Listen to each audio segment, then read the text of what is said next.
ಅಂಚಿಪುರ ಹಾಗೂ ಅಂಚಿಪುರ ಕಾಲೋನಿಯಿಂದ ಸೇರಿರುವಂತ ಎಲ್ಲ ಗ್ರಾಮಸ್ಥ ರೈತ ಮುಖಂಡರೇ, ರೈತ ಮಹಿಳೆಯರೇ, ರೈತ ಯುವ ನಾಯಕರೇ, ಈಗಾಗಲೇ ಮಂಜಣ್ಣವರು ಮಾತನಾಡಿದ್ದಾರೆ ಸುದೀರ್ಘವಾಗಿ. ಇಂದಿನ ಪ್ರಸ್ತುತ ಬೆಳವಣಿಗೆ ಬಗ್ಗೆ ನಮ್ಮ ನಿಲುವು ಎಷ್ಟು ಗಟ್ಟಿಯಾಗಿದೆ ಅನ್ನೋದ್ರ ಬಗ್ಗೆ ಸ್ಪಷ್ಟವಾಗಿ ನಿಮ್ಮ ಮುಂದೆ ಎಲ್ಲವೂ ಕೂಡ ವ್ಯಕ್ತಪಡಿಸಿದ್ದಾರೆ. ಅಲ್ಲಿ ಅವಾಗಿಂದ ನಾನು ಬೋರ್ಡ್ ಅನ್ನ ಗಮನಿಸ್ತಾ ಇದ್ದೆ.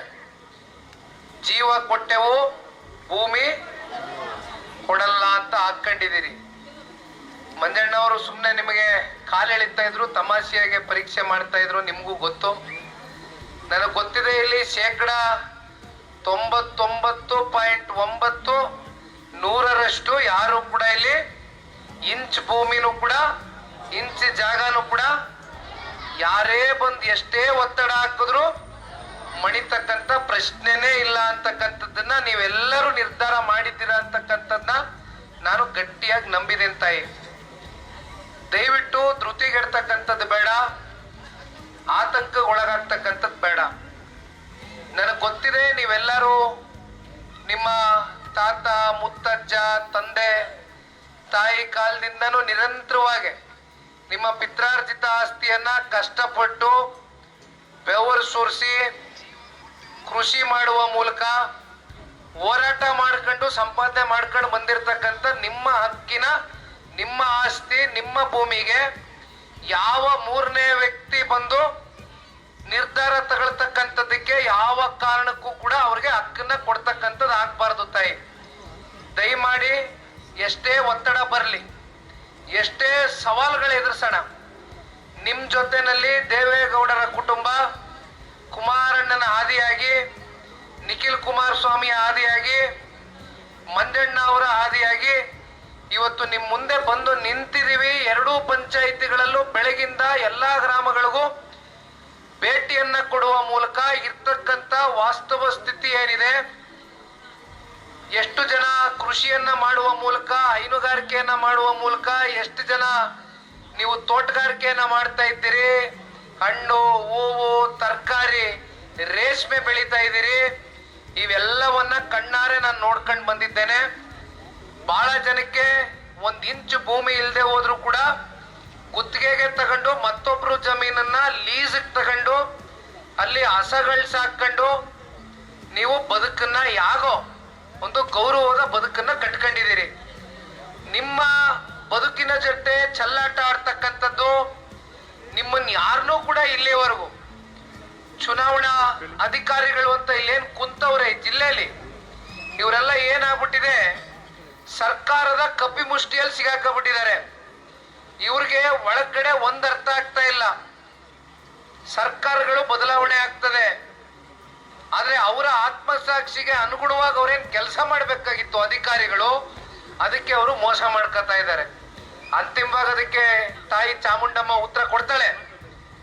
ಎಲ್ಲಾರ್ಗೂ ನಾವು ಮಾಡಿರ್ತಕ್ಕಂಥ ಪಾಪ ಪುಣ್ಯ ಎಲ್ಲ ಇನ್ಯಾವುದೋ ಜನ್ಮಕ್ಕೆ ತಗೊಂಡೋಗಕ್ಕಾಗಲ್ಲ, ಇಲ್ಲೇ ಭಗವಂತ ತೋರಿಸ್ಬಿಡ್ತಾನೆ. ಅದು ನಾವು ನೋಡಿದೀವಿ ಸಾಕಷ್ಟು ಉದಾಹರಣೆಗಳು ನಮ್ಮ ಕಣ್ಣು ಮುಂದೆ. ಹಾಗಾಗಿ ದಯವಿಟ್ಟು ತಾಯಿ ತಮ್ಮೆಲ್ರಿಗೂ ಹೇಳ್ತಕ್ಕಂಥದ್ದು ನಾನು ಒಂದೇ, ಆ ಬೋರ್ಡನ್ನ ಇವತ್ತು ನಿಮ್ಮ ಮುಂದೆಗಡೆ ನೀವೇನು ಹಾಕೊಂಡಿದ್ದೀರಿ ಅದನ್ನ ನಿಮ್ಮ ಹೃದಯದಲ್ಲಿ ಗಟ್ಟಿಯಾಗಿ ಇಟ್ಕೊಳ್ಳಿ. ಯಾವ ಕಾರಣಕ್ಕೂ ಒಬ್ನು ಬಂದು 1 ಇಂಚು ಭೂಮಿಯನ್ನು ಕೂಡ ಕಿತ್ಕೊಂಡು ಹೋಗ್ತಕ್ಕಂಥದ್ದಕ್ಕೆ ದೇವೇಗೌಡರ ಕುಟುಂಬ ಬಿಡ್ಲಿಕ್ಕೆ ಸಾಧ್ಯನೇ ಇಲ್ಲ. ನಿಮ್ ಜೊತೆಯಲ್ಲಿ ನಾವಿರ್ತೇವೆ.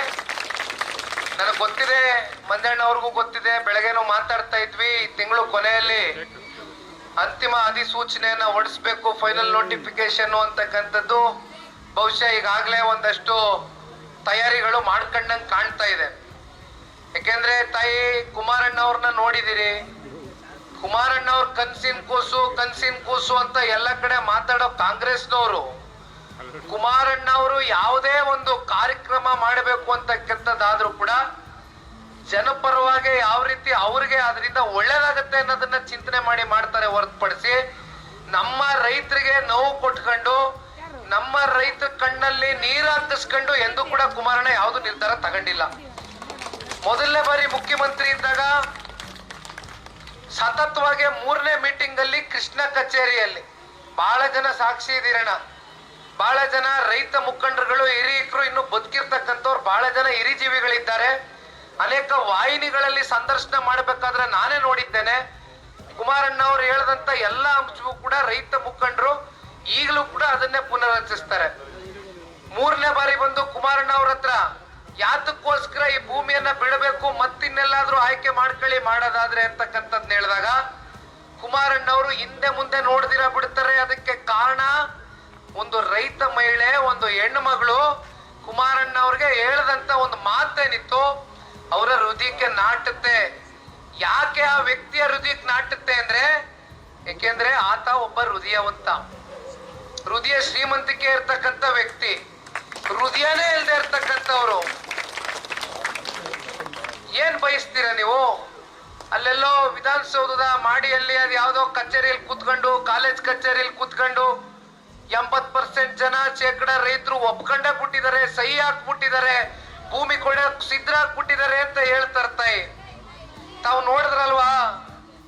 ನೋಡಿದ್ರೆ ನಾನು ಸುಳ್ಳು ಹೇಳ್ತಾ ಇದ್ದೀನ? 80% ಒಪ್ಕೊಂಡವ್ರೆ ಅಂತ ಹೇಳಿದವ್ರು ಯಾರು? ಹೇಳಿದ್ರಲ್ವಾ? ಇಲ್ಲಿ ಯಾರು ಕೃಷಿನೇ ಮಾಡಲ್ವಂತೆ, ಇಲ್ಲಿ ಯಾರು ರೈತರಾಗ ಉಳ್ದೇ ಇಲ್ವಂತೆ. ಸತ್ಯನಾ? ಎಂತಾಯಿ ಇಲ್ಲಿ ಯಾರು ರೈತರೇ ಇಲ್ವಂತಲ್ಲ 2 ಪಂಚಾಯತಿಲಿ, ಯಾರು ವ್ಯವಸಾಯ ಮಾಡೋರು ಯಾರು ಇಲ್ವಂತಲ್ಲ 2 ಪಂಚಾಯತಿಲಿ. ಇದು ಈ ರೀತಿ ತಾಯಿ ಮಾತಾಡ್ಕೊಂಡು ಹೊರಟಿದ್ದಾರೆ. ಆದ್ರೆ ನೀವ್ ಯಾರು ಧೃತಿಗೆಡೋ ಅಗತ್ಯತೆ ಬೇಡ. ಮಂಜಣ್ಣ ಅವರೇ ನಿಮ್ ಮನೆ ಮಗ, ಕುಮಾರಣ್ಣ ಅವರೇ ನಿಮ್ ಮನೆ ಮಗ, ನಮ್ಮನ್ನ ಮನೆ ಮಕ್ಕಳಿಗಿಂತ ಹೆಚ್ಚಾಗಿ ಪ್ರೀತಿಸಿದ್ದೀರಿ, ಗೌರವಿಸಿದ್ದೀರಿ, ಅಭಿಮಾನಿಸಿದ್ದೀರಿ, ಅವಕಾಶ ಕೊಟ್ಟಿದ್ದೀರಿ ರಾಜ್ಯದ ಜನತೆ ಪರವಾಗಿ ಸೇವೆ ಮಾಡ್ತಕ್ಕಂಥದಕ್ಕೆ. ಅದನ್ನ ನಾವು ಯಾವತ್ತಿಗೂ ಕೂಡ ನಮ್ಮ ಕೊನೆಯ ಉಸಿರವರೆಗೂ ಮರಿಲಿಕ್ಕೆ ಸಾಧ್ಯ ಇಲ್ಲ. ಅದರ ಬದಲಾಗಿ ನಿಮ್ಗೆ ಋಣ ನಾವು ಯಾವ ರೀತಿ ತೀರಿಸಬೇಕು ಅನ್ನೋದಾದ್ರೆ, ಇವತ್ತು ನೀವೇನಲ್ಲಿ ಬೋರ್ಡ್ ಹಾಕೊಂಡಿದ್ದೀರಿ, ಸನ್ಮಾನ್ಯ ಕುಮಾರಣ್ಣ ಅವರು 100ಕ್ಕೆ 100ರಷ್ಟು ನಿಮ್ಮ ಜೊತೆಯಲ್ಲಿ ಸರ್ಕಾರ, ದಪ್ಪ ಚರ್ಮದ ಸರ್ಕಾರ ಪ್ರತಿಷ್ಠೆಗೆ ತಗೊಂಡಿರ್ಬೋದು. ಅವ್ರು ನಿಮ್ಮ ಮಾತು ನಮ್ಮ ಮಾತು ಕೇಳದೇ ಇರೋ ಮಟ್ಟಕ್ಕೆ ಪಾಪ ನೀವೇ ಬೆಳೆಸ್ಬಿಟ್ಟಿದ್ದೀರಿ. 136 ಸೀಟ್ ಕೊಟ್ಟಿದ್ದೀರಿ, 4 ಕ್ಷೇತ್ರದಲ್ಲಿ ಗೆಲುವು ಕೊಟ್ಬಿಟ್ಟಿದೀವಿ. ಸರಿನೋ ತಪ್ಪ? ಪ್ರಜಾಪ್ರಭುತ್ವದ ವ್ಯವಸ್ಥೆಯಲ್ಲಿ ಇವತ್ತು ಅಧಿಕಾರದಲ್ಲಿ ಇದ್ದಾರೆ ಅವರು. ಆದ್ರೂ ಕೂಡ ತಾಯಿ, ಅಧಿಕಾರ ಅಂತಕ್ಕಂಥದ್ದು ನೀವು ಕೊಟ್ಟಿರ್ತಕ್ಕಂಥ ಭಿಕ್ಷೆ, ಇದು ಯಾರಿಗೂ ಶಾಶ್ವತ ಅಲ್ಲ. ಮುಂದೊಂದು ದಿನ ಯಾರನ್ನ ತಿರಸ್ಕಾರ ಮಾಡಬೇಕು, ಸಭ್ಯಸ್ತ್ರಿಗೆ ಅವಕಾಶ ಕೊಡಬೇಕು, ಮತ್ತೆ ಈ ರೀತಿ ನಡ್ಕೊಳ್ತಕ್ಕಂಥದ್ದಕ್ಕೆ ದೂರ ಇಡಬೇಕು ಅನ್ನೋ ದಿನಗಳು ಮುಂದೆ ಬರ್ತದೆ. ನಾನು ಅದ್ರ ಬಗ್ಗೆ ಚರ್ಚೆ ಮಾಡಲ್ಲ. ನಾನು ರಾಜಕಾರಣ ಮಾಡಕ್ಕೂ ಬಂದಿಲ್ಲ, ಚುನಾವಣೆಗೂ ಬಂದಿಲ್ಲ. ಇಲ್ಲಿ ನಾನು ಬಂದಿರ್ತಕ್ಕಂಥ ತಾಯಿ, ನೀವ್ ಯಾರು ನಮ್ಮನ್ನ ಕರೀಲಿಲ್ಲ, ನೀವ್ ಯಾರು ಬಂದು ಇದು ನೋಡ್ಕೊಂಡು ಹೋಗಿ ಅಂತಾನೂ ನಮಗೆ ಹೇಳಲಿಲ್ಲ. ನಾವು ಮಂಜಣ್ಣ ಇಬ್ರು ಕೂತ್ಕೊಂಡು, ಮಂಜಣ್ಣನಿಗೆ ನಾನು ಕಳೆದ ಒಂದು 4 ದಿನದಿಂದ ಹೇಳಿದೆ, ಮಂಜಣ್ಣ ಹೋಗ್ ಬರೋಣ, ಮನ್ಸು ಯಾಕೋ ಒಪ್ತಾ ಇಲ್ಲ. ಇರುವಂತ ವಾಸ್ತವ ಸ್ಥಿತಿ ಏನಿದೆ, ಒಂದು ಮಾಧ್ಯಮದವ್ರಿಗೂ ಬರಕ್ ಕೇಳೋಣ, ಅವರು ರಾಜ್ಯದ ಜನಕ್ಕೆ ಇಲ್ಲಿ ಆಗ್ತಾ ಇರ್ತಕ್ಕಂಥ ಅನ್ಯಾಯವನ್ನ ತೋರಿಸ್ಬೇಕು, ಈ ನಾಡಿನ ಜನಕ್ಕೆ ಅರ್ಥ ಆಗಬೇಕು ಇಲ್ಲಿ ಏನ್ ಅನ್ಯಾಯ ನಡೀತಾ ಇದೆ ಅಂತಕ್ಕಂಥದ್ದು. ನಾನು ಬರ್ತೇನೆ, ದಯವಿಟ್ಟು ಅನೇಕ ತೋಟಗಳಿಗೆ ಭೇಟಿ ಕೊಡೋಣ.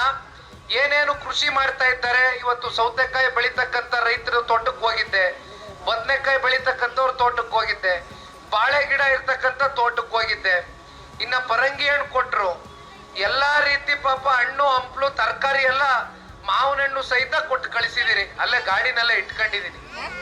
ಹಾಗಾಗಿ ನೀವು ಕಷ್ಟಪಟ್ಟು ದುಡಿಯುವಂತ ಕಷ್ಟ ಜೀವಿಗಳು ನೀವೇನಿದ್ದೀರಮ್ಮ, ಯಾವ ಕಾರಣಕ್ಕೂ ನಿಮ್ ಕೈ ಬಿಡ್ತಕ್ಕಂಥ ಪ್ರಶ್ನೆ ಇಲ್ಲ. ಕಾನೂನಾತ್ಮಕವಾದಂತ ಹೋರಾಟಕ್ಕೆ ಕುಮಾರಣ್ಣ ಅವರು ನಿನ್ನೇನು ಮಂಜಣ್ಣನ ಹತ್ರ 3 ಬಾರಿ ಚರ್ಚೆ ಮಾಡಿದ್ದಾರೆ. ಇವತ್ತು ಬೆಳಗ್ಗೆ ಒಂದು 4 ಬಾರಿ ಫೋನ್ ಮಾಡಿದ್ದಾರೆ. ಯಾವ ರೀತಿ ನಡೀತಾ ಇದೆ, ಜನ ಏನ್ ಹೇಳ್ತಾ ಇದ್ದಾರೆ, ಯಾವ ರೀತಿ ಜನ ಸರ್ಕಾರವನ್ನ ಧಿಕ್ಕರಿಸ್ತಾ ಇದ್ದಾರೆ, ಯಾವ ರೀತಿ ಜನ ನೊಂದಿದ್ದಾರೆ ಅಂತಕ್ಕಂಥದ್ದ ಕುಮಾರಣ್ಣ ತಿಳ್ಕೊಳ್ತಕ್ಕಂಥ ಪ್ರಯತ್ನ ಡೆಲ್ಲಿಲಿದ್ರು ಕೂಡ 4 ಫೋನ್ ಮಾಡಿ ಮಂಜಣ್ಣನ್ ಕೇಳ್ಕೊಂಡವ್ರೆ. ಹಾಗಾಗಿ ಒಂದು ಮಾತು ಹೇಳ್ತೇನೆ, ನೀವು ಯಾರು ಏನು ಖರ್ಚು ಮಾಡ್ತಕ್ಕಂಥ ಅಗತ್ಯತೆ ಇಲ್ಲ. ಕಾನೂನಾತ್ಮಕವಾದಂತ ಹೋರಾಟ ನಿಮ್ಮ ಜೊತೆಯಲ್ಲಿ, ಇದು ನಿಮ್ಮ ಹೋರಾಟ ಅಲ್ಲ, ಇದು ದೇವೇಗೌಡರ ಕುಟುಂಬದ ಹೋರಾಟ ಅಂತಕ್ಕಂಥದ್ನ ಭಾವಿಸ್ತೇವೆ. ಯಾವ ಕಾರಣಕ್ಕೂ ನಿಮ್ಮ ಹಕ್ಕು, ನಿಮ್ಮ ಪಿತ್ರಾರ್ಜಿತ ಆಸ್ತಿಯನ್ನ ನೀವಿವತ್ತು ಕೃಷಿ ಮಾಡ್ಕೊಂಡು ಯಾಗೋ ಅಲ್ಪ ಸ್ವಲ್ಪ ದುಡಿಮೆ ಮಾಡ್ಕೊಂಡು ಬದುಕ್ತಾ ಇರ್ತಕ್ಕಂಥ ಬದುಕೇನಿದೆ ಅದನ್ನ ಯಾರು ಕಿತ್ಕೊಳ್ಳಿಕ್ಕೆ ಬಿಡೋದಿಲ್ಲ. ದಯವಿಟ್ಟು ಧೈರ್ಯವಾಗಿರಿ. ಅವರು ಹೊರಡಿಸ್ಲಿ, ಅದೇನು ಅಂತಿಮ ಅಧಿಸೂಚನೆ ಫೈನಲ್ ನೋಟಿಫಿಕೇಶನ್ ಹೊರಡಿಸಿದ ನಂತರ ಕೋರ್ಟ್ ನಲ್ಲಿ ಯಾವ್ಯಾವ ರೀತಿ ಏನೇನ್ ಮಾಡ್ಬೇಕು ಅಂತಕ್ಕಂಥ ತಯಾರಿ ಮಾಡ್ಕೊಳ್ಳೋಣ. ಆದ್ರೆ ತಮ್ಮೆಲ್ರಿಗೂ ಇದ್ರ ಮಧ್ಯೆ ನಾನು ಕೇಳ್ಕೊಳ್ತಕ್ಕಂಥದ್ದಮ್ಮ, ಈಗ 3,500ದಿಂದ 4,000 ಜನ ತಕರಾರು ಅರ್ಜಿಗಳನ್ನ ಹಾಕಿದಿರಿ, ಅಬ್ಜೆಕ್ಷನ್ ಫೈಲ್ ಮಾಡಿದ್ರಿ. ಅದನ್ನೇನ್ ಸರ್ಕಾರ ಗಂಭೀರವಾಗಿ ಪರಿಗಣಿಸಿಲ್ಲ, ಬೇರೆ ಪ್ರಶ್ನೆ. ಆದ್ರೆ ಕೋರ್ಟ್ ಇಂದ ತಪ್ಪಿಸ್ಕೊಳಕ್ ಆಗೋದಿಲ್ಲ. ದಯವಿಟ್ಟು ನೀವೆಲ್ಲರೂ ಬಿಗಿಯಾಗಿ, ಯಾರು ಒಬ್ರು ಕೂಡ ನಿಮ್ಮಲ್ಲಿ ಏನಾದ್ರೂ ಬಂದು ಯಾರು ದಳ್ಳಾಳಿಗಳು ಕಿವಿ ಊದಿ ಏನಾದ್ರು ತಲೆ ಕೆಡಿಸ್ತಕ್ಕಂಥ ಪ್ರಯತ್ನ ಮಾಡಿ ಎದುರಿಸಿ ಬೆದರಿಸಿ ಏನಾದ್ರು ಮಾಡ್ತಕ್ಕಂಥದ್ದು ನಡೀತಾ ಇದೆ ಈಗಾಗ್ಲೇ. ನನಗೆ ಗೊತ್ತಿದೆ, 14 ತಿಂಗಳಿಂದ ಅವ್ರು ಯಾರು ಸುಮ್ಮನೆ ಕೂತಿಲ್ಲ. ನೀವು ಅಲ್ಲಿ ಹೋರಾಟ ಮಾಡ್ತಾ ಇದೀರಿ, ಇಲ್ಲಿ ಒಳಗಡೆನೆ ಸಂಚು ರೂಪಿಸ್ಕೊಂಡು ಯಾರ್ಯಾರಿಗೆ ಯಾವ್ಯಾವ ರೀತಿ ಎದುರಿಸೋ ಬೆದರಿಸೋ ಇನ್ನೊಂದೋ ಮತ್ತೊಂದೋ ಮಾಡಿ ಒಟ್ಟಲ್ಲಿ ಭೂಮಿ ಕಿತ್ಕೋಬೇಕು ಅಂತಕ್ಕಂಥ ನಿರ್ಧಾರ ಮಾಡವ್ರೆ. ಈ ಪೊಳ್ಳ ಬೆದರಿಕೆಗಳಿಗೆ ದಯವಿಟ್ಟು ನೀವು ಯಾರು ಕೂಡ ಬಗ್ಗಬೇಡಿ, ಕಿವಿ ಕೊಡಬೇಡಿ. ನಿಮ್ಮ ಜೊತೆಯಲ್ಲೇ ನಾವು ಇರ್ತೇವೆ. ಅದು ಎಂತ ಸಂಕಷ್ಟವೇ ಬರಲಿ, ಅದು ಎಂತ ಸವಾಲಿನ ದಿನಗಳೇ ನಮ್ಮ ಮುಂದೆ ಎದುರಾಗ್ಲಿ, ಅದನ್ನ ಮೆಟ್ ನಿಲ್ತಕ್ಕಂಥ ಶಕ್ತಿ ಯಾರಿಗಾದ್ರೂ ಭಗವಂತ ನೀಡಿದ್ರೆ ಅದು ನಮ್ಮ ರೈತಾಪಿ ವರ್ಗಕ್ಕೆ ಅನ್ನೋದನ್ನ ಅಂತಕ್ಕಂಥದ್ದನ್ನ ದಯವಿಟ್ಟು ನೀವು ಯಾರು ಮರಿ ಕೊಡುದು ತಾಯಿ. ಎಲ್ಲ ಹಿರಿಯಕರು, ಊರಿನ ಹಿರಿಯಕರು ಕೈ ಜೋಡಿಸಿ ಮನವಿ ಮಾಡ್ತೀನ್ರಣ, ನಿಮ್ ಜೊತೆ ನಾವು ಇರ್ತೇವೆ. ಬಹಳ ಜನ ನೂರಾರು ರೀತಿ ಅಪಪ್ರಚಾರ ಮಾಡ್ತಾರೆ. ಕುಮಾರಣ್ಣ ಅವರು 2ನೇ ಬಾರಿ ಮುಖ್ಯಮಂತ್ರಿಗಳಾದಾಗ, ಮೊದಲನೇ ಬಾರಿ ಮುಖ್ಯಮಂತ್ರಿ ಆದಾಗ ಏನು 3ನೇ ಕೃಷ್ಣ ಸಭೆಯಲ್ಲಿ ಕೈ ಬಿಟ್ಟಂತದ್ದಿತ್ತು ಈ ಪ್ರಾಜೆಕ್ಟ್. ಇದನ್ನ ಕುಮಾರಣ್ಣವರೇ ಮಾಡಿದ್ದು ಈ ಪ್ರಾಜೆಕ್ಟ್ ನ ಅಂತಕ್ಕಂಥದ್ದನ್ನ ಕಾಂಗ್ರೆಸ್ನವ್ರು ಏನ್ ಹೇಳ್ತಾರೆ.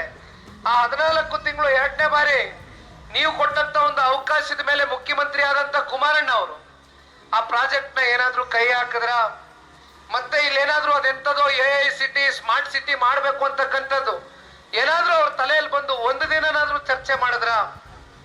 ಇದನ್ನ ಕೈಗೆ ಎತ್ಕೊಂಡವ್ರೆ ಕಾಂಗ್ರೆಸ್ ಅವರು. ಅವತ್ತು ವಿರೋಧಿಸ್ತಾರೆ, ಅವ್ರ ವಿರೋಧಕ್ಕೆ ಕುಮಾರಣ್ಣ ಬಿಡ್ಲಿಲ್ಲ.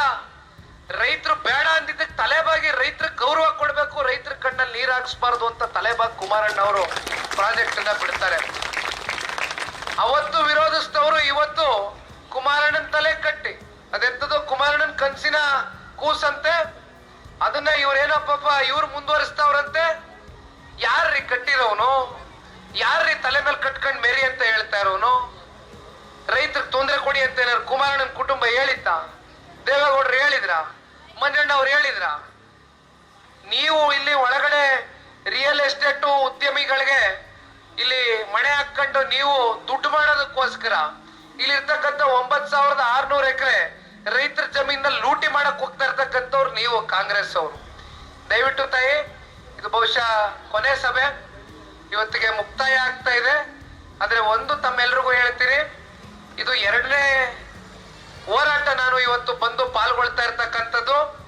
ಹೋರಾಟ 2ನೇದೇ ಆಗಿದ್ರು ಕೂಡ 14 ತಿಂಗಳಲ್ಲಿ ನೀವು ಪಟ್ಟಿರ್ತಕ್ಕಂಥ ಯಾತನೆ, ನೋವು, ನಿಮ್ ಒಳಗಡೆ ಇರ್ತಕ್ಕಂಥ ಆಕ್ರೋಶ ಎಲ್ಲವೂ ಕೂಡ ನಾನು ಅರ್ಥಕೊಂಡಿದ್ದೇನೆ. ಇದನ್ನ ತಾರ್ಕಿಕ ಹಂತಕ್ಕೆ ತಗೊಂಡೋಗೋಣ. ಒಟ್ಟಾರೆಯಾಗಿ ನಿಮ್ಮ ಜಮೀನನ್ನ ಮತ್ತೆ ವಾಪಸ್ಸು ನಿಮ್ಮ ತೆಕ್ಕೆಗೆ ಬರ್ತಕ್ಕಂಥದ್ದಕ್ಕೆ ಯಾವ ರೀತಿಯಾದಂತ ಹೋರಾಟಕ್ಕೂ ಕೂಡ ನಾವೆಲ್ಲರೂ ಸಿದ್ಧವಿರ್ತೇವೆ ಅಂತಕ್ಕಂಥದ್ನ ಈ ಸಂದರ್ಭದಲ್ಲಿ ಮತ್ತೆ ಹೇಳ್ತಾ, ಮಂಜಣ್ಣ ಅವ್ರಿಗೆ ಇವತ್ತಿನ ಬೆಳಗಿನ ದಿನದಿಂದನೂ ಕೂಡ ಅನೇಕ ಗ್ರಾಮಗಳಿಗೆ ನನ್ನನ್ನ ಇಲ್ಲಿವರೆಗೂ ಕರ್ಕೊಂಬಂದು ನಿಮ್ಮೆಲ್ಲರನ್ನು ಕಾಣತಕ್ಕಂಥ ಒಂದು ಸೌಭಾಗ್ಯವೂ ಕೂಡ ಇವತ್ತು ನನಗೆ ದೊರಕಿದೆ. ಇಲ್ಲಿವರೆಗೂ ತಗೊಂಬಂದು ನಿಲ್ಸಿರ್ತಕ್ಕಂಥ ಮಂಜಣ್ಣ ಅವ್ರಿಗೆ ನಾನು ಈ ಸಂದರ್ಭದಲ್ಲಿ ಇವತ್ತಿನ ಕೊನೆಯ ಈ ಸಭೆಯಲ್ಲಿ ಅಭಿನಂದನೆಗಳನ್ನ ತಿಳಿಸ್ಲಿಕ್ಕೆ ಬಯಸ್ತೇನೆ. ಇಂಥ ಇನ್ನೂ 100 ಹೋರಾಟಗಳು ನಿಮ್ಮ ಜೊತೆಯಲ್ಲಿ ಬಂದು ನಾನು ಭಾಗಿಯಾಗ್ತೇನೆ. ಮಂಜಣ್ಣ ಅವರು ಅವ್ರ ಫೋನ್ ನಂಬರ್ಗೆ ಒಂದು ಫೋನ್ ಬಂದ್ರೆ ಸಾಕು, ನೀವು ನೋವಲ್ಲಿದ್ದೀರಾ ಅಂದ್ರೆ ಸಾಕು, ಕೂಡಲೇ ಓಡ್ ಬರ್ತಾರೆ. ನಾನು ಅವ್ರ ಜೊತೆ ಪ್ರತಿ ನಿಮಿಷದ ಎಲ್ಲ ವಿಚಾರಗಳನ್ನು ತರಿಸ್ಕೊಳ್ತೀನಿ. ನಾನಾಗ್ಲಿ ಕುಮಾರಣ್ಣ ಅವರಾಗ್ಲಿ ನಿಮ್ ಜೊತೆ ನಾವಿದ್ದೇವೆ, ಹಿಂದೇನು ಇದ್ವು, ಈಗಲೂ ಇದ್ದೇವೆ, ಮುಂದೇನು ನಿಮ್ಮ ಜೊತೆಯಲ್ಲಿ ಅತ್ಯಂತ ಗಟ್ಟಿಯಾಗಿ ನಿಂತ್ಕೊಳ್ತೇವೆ ಅಂತಕ್ಕಂಥ ಗಟ್ಟಿ ನಿಲುವನ್ನ ವ್ಯಕ್ತಪಡಿಸ್ತಾ ನನ್ನ ಮಾತಿಗೆ ವಿರಾಮ ಕೊಡ್ತೇನೆ. ಜೈ ಹಿಂದ್, ಜೈ ಕರ್ನಾಟಕ ಮಾತು. ಧನ್ಯವಾದ. If you like this video ಬೇಗ ಲೈಕ್ ಮಾಡಿ, ಕಾಮೆಂಟ್ ಮಾಡಿ, ಶೇರ್ ಮಾಡಿ ಹಾಗೂ ಯೋಯೋ ಟಿವಿ ಕನ್ನಡವನ್ನು ಸಬ್ಸ್ಕ್ರೈಬ್ ಮಾಡಿ.